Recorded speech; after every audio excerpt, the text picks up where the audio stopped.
पाण्यासाठी तडफडत आहेत, अशा काळात परमपूज्य भैयू महाराजांनी काळाची गरज ओळखून आणि भविष्याचा वेध घेऊन दुष्काळमुक्त मराठवाडा अभियान राबवले।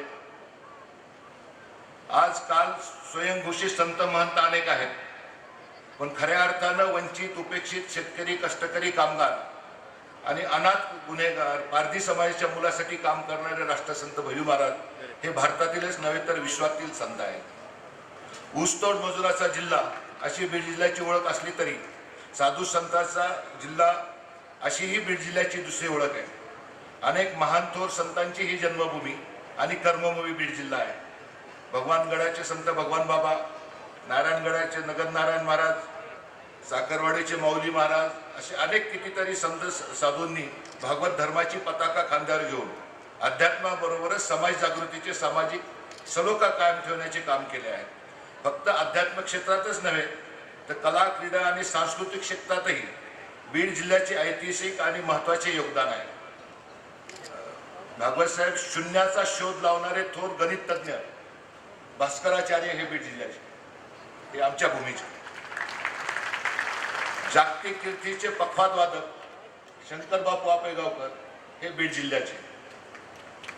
दृष्टी देणारे डॉक्टर लहाने हे बीड जिल्ह्याचे।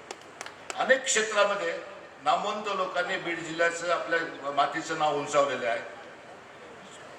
स्वातंत्र्य लढ्यातील बीड जिल्ह्याचे मोठे योगदान असून स्वातंत्र्यासाठी सर्वाधिक बलिदान या जिल्ह्याने दिलेले आहे। या जिल्ह्यात राष्ट्रसंत भैयू महाराज यांनी मानवतेचा महायज्ञ, मानवतेचा महाकुंभ आरंभला आहे। मानवतेच्या या महाकुंभाचा साक्षीदार होण्यासाठी आणि थोडेसे पुण्य पदरात पाणू घेण्यासाठी मी आज इथे उभा आहे।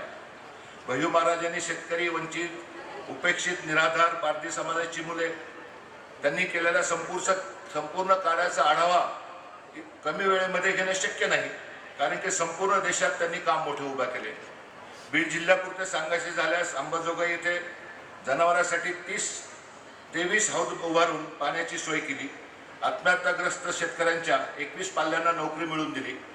30,000 जनावरांचे लसीकरण केले। परळीत 50 लाख लिटर पाण्याचे वाटप केले, तर 75,000 शेतकऱ्यांना शेतीविषयक माहिती दिली। 2015 मध्ये 39 शेतकऱ्यांचा प्रत्येकी 10,000 रुपयाचा विमा उतरला। 5,000 शेतकऱ्यांना मोफत बियाणं वाटप केले। लोकसंवाद यात्रेतून 13 आत्महत्याग्रस्त कुटुंबाचे पुनर्वसन केले। 5,000 गरिबांना चादरीचे वितरण केले। सिंटेक्स टाक्याचे वाटप केले। 250 कुटुंबांना धान्य व किराणा वाटप केले। त्याचप्रमाणे उस्मानाबाद, औरंगाबाद तसेच मराठवाड्यातील सर्व जिल्ह्यामध्ये अशा प्रकारे मोठ्या प्रमाणावर मदत उभा करण्याचं काम परमपूज्य भैयू महाराजांच्या ट्रस्टच्या माध्यमातून होत आहे। असे वेगवेगळे काम आज 101 पाणी हौदाचे वाटप करण्यात येणार आहे। जलसंधारण योजनेअंतर्गत 201 नद्याचे खोलीकरण, रुंदीकरण झालेल्या ठिकाणी आज जलपुरवठा होणार आहे।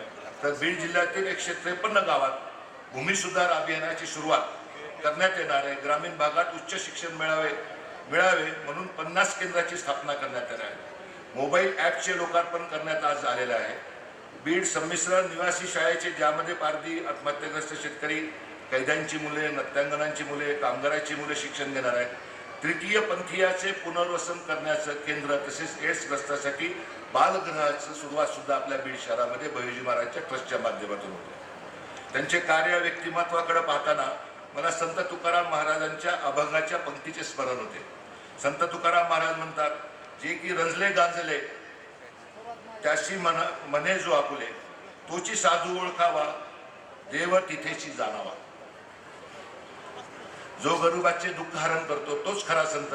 माझ्यासारख्या हजारो लाखो शिष्यांना भैयू महाराजांमध्येच देव दिसतो। कीर्तनातून त्यांनी अंधश्रद्धाचे निर्मूलनाचे कार्य केले गाडगावांनी। संत एकनाथ महाराज काशीचे पाणी रामेश्वर आणि अभिषेकमध्ये घेऊन जात असताना वाटेत त्यांना पाण्याविना तडफडणारे गाढव दिसले। संत एकनाथांनी तेच काशीचे पाणी गाढवाला पाजून जीवदान दिले।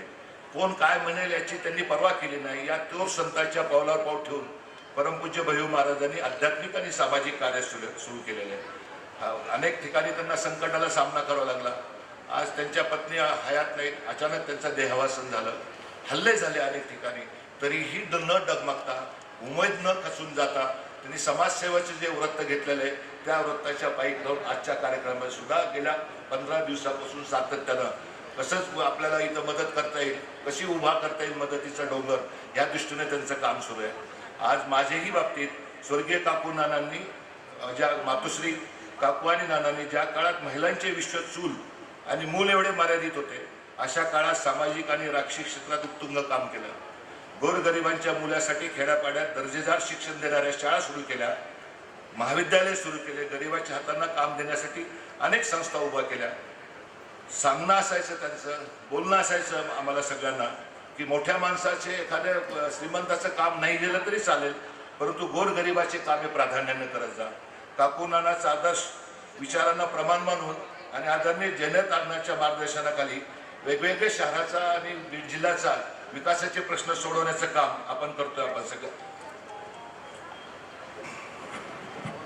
दुष्काळाच्या प्रश्नावर राजकारण करू नये, निवडणुकीपुरते राजकारण करायचे, जनतेच्या जिव्हाळ्याच्या प्रश्नावर राजकारण करायचे नाही, अशी शिकवणूक स्वर्गीय काकू आणि नानांनी दिलेली.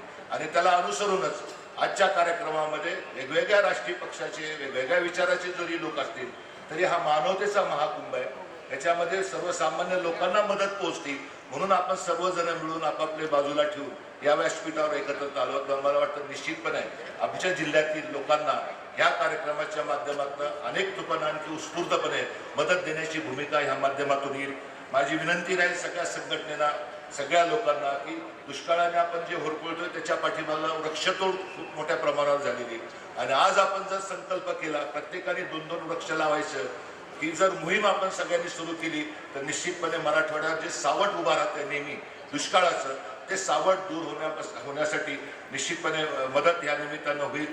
अशा काही वर्षात दुष्काळमुक्त मराठवाडा व्हायला वेळ लागणार नाही.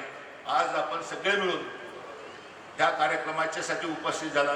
मला एक बाब निदर्शनास आणून द्यायची वाटते व्यासपीठावरील सर्व प्रमुखांना की मराठवाड्यामध्ये एवढ्या मोठ्या प्रमाणावर भीषण दुष्काळ पडलेला असताना वेगवेगळ्या शहरामध्ये कुठं टँकरने, कुठं रेल्वेने, वॅगनने पाणी पुरवठा करावा लागला, परंतु अपवाद फक्त मराठवाड्यातील बीड शहराचा, जिथे कुठेही टँकरची आपल्याला गरज पडलेली नाही.